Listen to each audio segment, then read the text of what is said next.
Hi, I'm Elzebie from elzebiesmith.com. Are you aware of what the tree of knowledge of good and evil means in your life?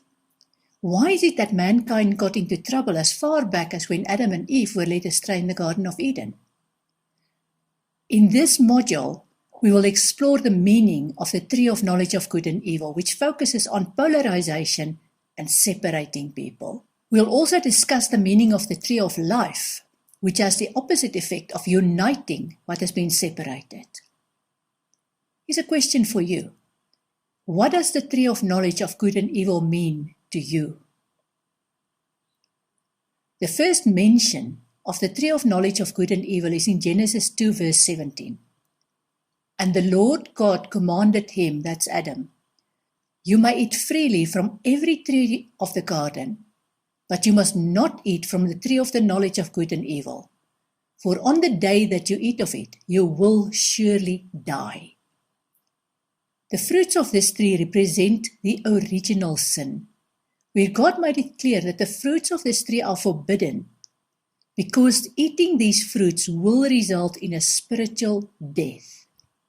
Adam and Eve went ahead, and they ate some of the fruits of this tree, which was in the middle of the Garden of Eden. And since then, there has been division in humanity. Was this tree of knowledge of good and evil an apple tree? Apparently not.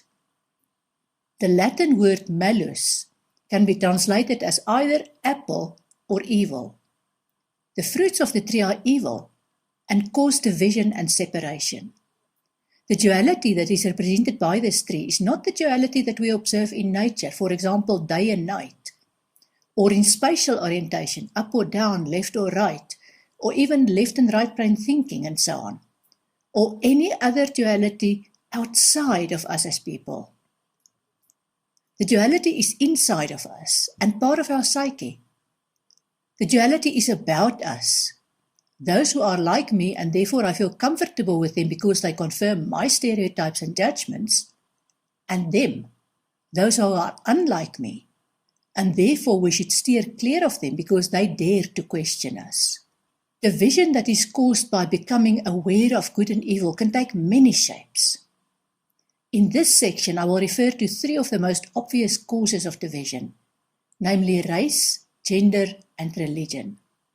There are many other causes of division, but I feel these three examples will make you aware of how deeply divided we are and how much work is needed to heal humanity on this part of the eternal journey. What is your view on racism? If you want to see a complete lack of bias and prejudice, put children together and let them play. You'll notice quickly that the children couldn't care less about race or skin color or any other divisive element.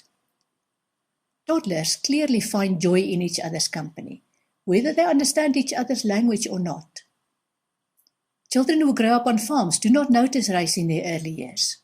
They are too busy having adventures to care about such differences.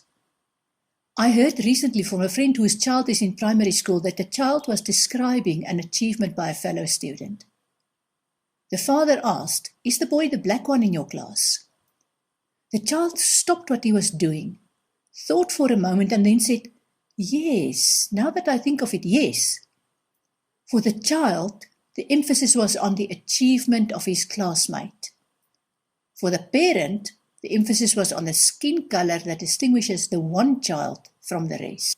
This is one example of where adults clearly eat from the tree of knowledge of good and evil. Children see people, and the people they see are either good or not pleasant to be with. Children intuitively look into the hearts of people and decide whether the person resonates with them or not. Where a child grows up and retains this color blindness, they invariably run into trouble when they have adult relationships that's either friendly or romantic with people of different race groups.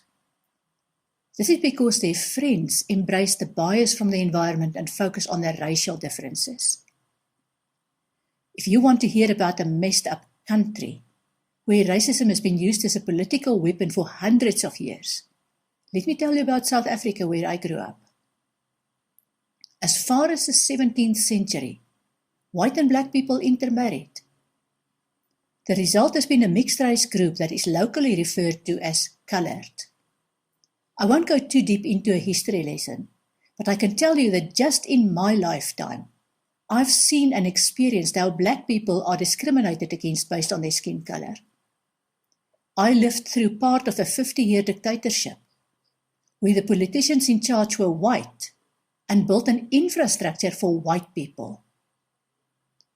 The inheritance from that is a beautiful country with good roads, but medical and educational facilities that provided for a small, that is white, percentage of the population. These politicians passionately believed that black people simply didn't have the intelligence to master subjects, such as mathematics or science, and that giving them a school education would only result in dissatisfied but educated black people. The result was that black people left the country and received the education in other countries. They couldn't return and get jobs that fit their qualifications because they were black. Colored people also couldn't get the education and job opportunities that they should have had because they were too black. During this white dictatorship, people had horrendous and inhumane experiences that ignored their well-being.